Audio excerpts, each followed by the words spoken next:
Veg kurma எப்படி வைக்கிறதுன்னு பார்ப்போம். அதுக்கு ஒரு டீஸ்பூன் சோம்பு எடுத்து போட்டுக்குவோம்.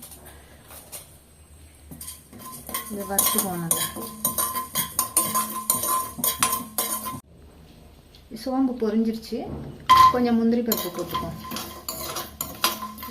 10 பருப்பு கிட்ட போட்டுக்கோங்க. இப்போ இது வறுத்த உடனே தேங்காய் கொஞ்சம் அதில் போட்டு கொஞ்சமாக 50 கிராம் கிண்ணத்தில் ஒரு கிண்ணம் பூ எடுத்திங்கன்னா போதும். இது நல்லா வறுக்கக்கூடாது. தேங்காய் லைட்டாக வறுத்தா போதும். அது ரெண்டும் பொன்னிறமாக வறுக்கணும், முந்திரி பருப்பும் சோம்பு. இப்போ இதை அரைச்சிக்குவோம். 25 மில்லி ஆயில் போட்டுக்குவோம்.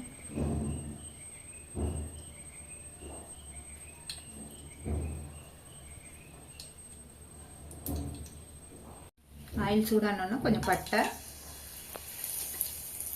6 லவங்கம், 3 ஏலக்காய்,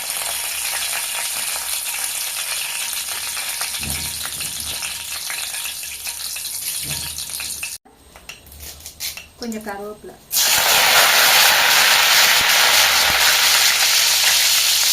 மூணு பச்சை மிளகாய்,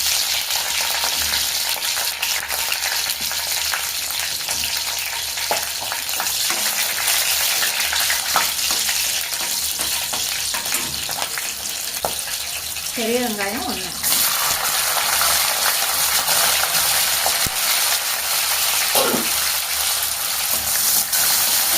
வெங்காயம் நல்லா சவக்கட்டும்.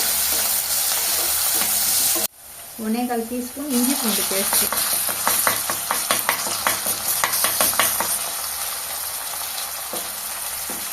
நைஸாக கட் பண்ண 2 தக்காளி,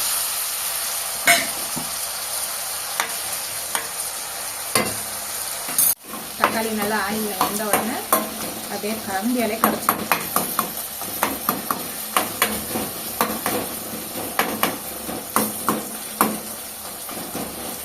எல்லாத்தையும் ஒன்றா மிக்ஸ் பண்ணி இதில் ஒரு கேரட் நைஸாக கட் பண்ணணும் அது போட்டு வச்சுட்டு ஒரு உருளைக்கிழங்கு நைஸாக கட் பண்ணது,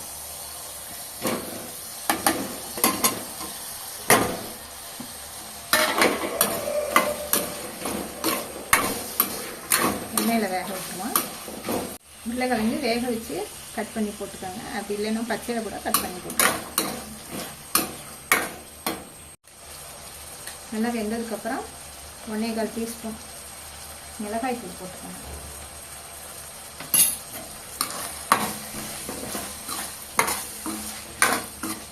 கொஞ்சம் எண்ணெயில் வேகும். கொஞ்சமாக மஞ்சத்தூள்,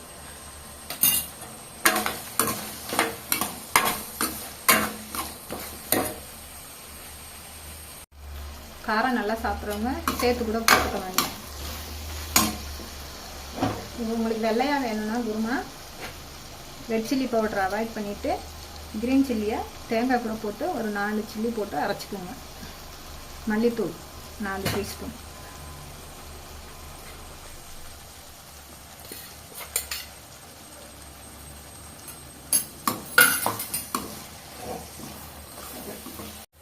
இப்போ ஊற வச்சு வேக வச்ச பட்டாணி 200 கிராம் அப்படியே போட்டுருவோம்.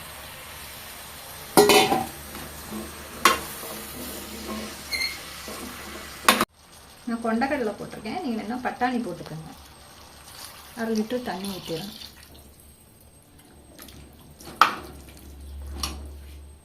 பட்டாணி கொண்டக்கடலை எது வேணாலும் போட்டுக்கலாம். காய் எது காலிஃப்ளவர் எது வேணாலும் போட்டுக்கலாம். பீன்ஸு, கேரட்டு, உருளைக்கிழங்கு, தேவையான அளவு உப்பு. அது வேகட்டும். எல்லாம் சேர்ந்து ஒன்றா வந்து வரணும். மூடி போட்டு கொதிக்க வச்சுருவோம். இந்த கரண்டி வச்சு மூடினீங்கன்னா பொங்கி ஊற்றாது. இதில் கொஞ்சமாக அஜினோமோட்டோ போட்டிங்கன்னா டேஸ்ட்டு தூக்கி கொடுக்கும். இது ஒன்றும் கெடுதல் கிடையாது. இது ஒரு உப்பு தான். தேவையில்லைன்னா விட்டுடலாம்.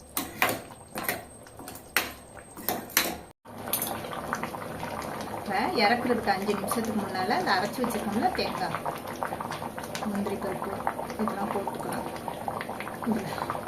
கசகசா இருந்தால் கூட இதோடு சேர்த்து நீங்கள் அரைச்சிக்கலாம். கொஞ்சம் வெந்த உடனே கெட்டியாக வந்த உடனே மல்லி இலை போட்டு இறக்கிடும்.